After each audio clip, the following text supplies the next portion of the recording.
Hello, I'm Stevie Morgan, here today at the Emirates Stadium, the home of Arsenal, where press from all over the world have gathered to take a first look at FIFA 10. So let's pop inside and speak to some of gaming's big guns. I thought I'd take the opportunity of giving you a little bit of a business overview before you get your hands on this beautiful game that we got here for you today that Dave Rutter and Gary Patterson have brought the build over from Vancouver and allowing you the earliest hands-on I think you're ever going to get with FIFA. We've invested in football for a decade and a half and put our money where our mouth is with the game itself by building our level of authenticity and putting our money back into football. Gary, can you start by explaining your involvement with FIFA 10? Yeah, sure. I'm the creative director on FIFA 10, so basically what that means is David, I work with David Rutter, he kind of sets the kind of general direction for the game and I deal with the details of that direction. Gary is my right and my left hand man. If I was to term it like this, and hopefully you said the same thing, otherwise we'll be having a conversation when we get back.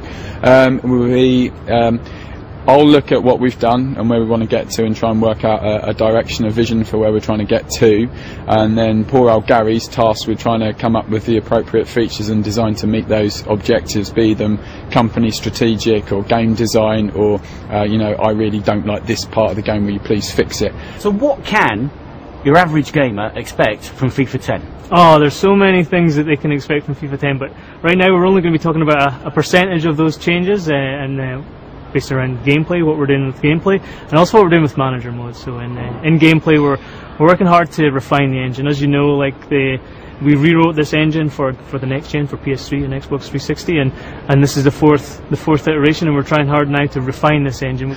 We were a little bit disappointed with the FIFA 09 management mode experience. I think most people were. That was definitely the feedback we got. So we spent a great deal of time looking at what we felt was needed to be done, and almost overwhelmingly it was about authenticity. So needing to improve match realism, needing to improve the authenticity of the transfers, needing to improve the kind of player growth, how well they developed and how close they got to their potential, and then lastly trying to wrap it up in a kind of football world so you could believe that there was other stuff going on within the game. And overall there's about 50 improvements, major improvements that we're making in that.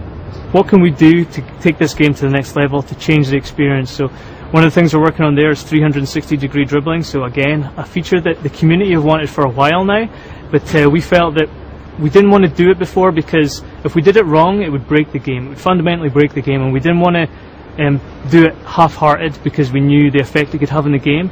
And so we've kind of kept it on the back burner till now when we know we have the time to really do it well. So we're working hard on 360-degree dribbling to make sure that the responsiveness of the game and the fluidity of the game is still there when you have this level of movement.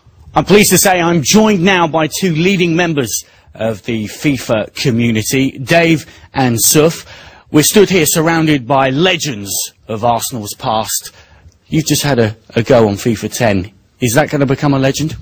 I think I've played it for a short time, Steve, but it's an awesome game. Really impressed with it. New features. Within 5 minutes you could feel them.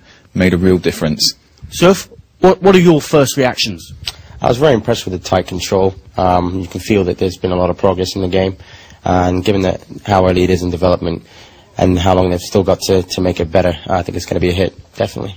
Today it's not just been members of the press, you've also had members of the FIFA community. How important is it having them here, having listened to the feedback that you've received from them? Well, it's pretty important to me that, Football World's here, obviously, and a number of other websites that support us. And I'm on the forums a lot myself, trying to talk to people, trying to work out what matters most to people. I play the game myself, and there's everything from, frustrations that people are feeling, be it a goal from kick-off or the offside being called too frequently or the referee pulling advantage rules back, through to, I really need the practice mode to be put in, and obviously we're doing that. We're improving manager mode, we're fixing a whole bunch of frustrations in the game this year, as well as obviously polishing and improving just the general gameplay itself. We're working hard to respond to the feedback that they're giving us about maybe exploits in the game or features that they want to see, so we're working hard to respond to feedback. So things like the lofted through balls issues, the scoring from halfway line, practice mode is another thing that they've asked for that we're putting in the game this year. So responding, refining and finally innovating.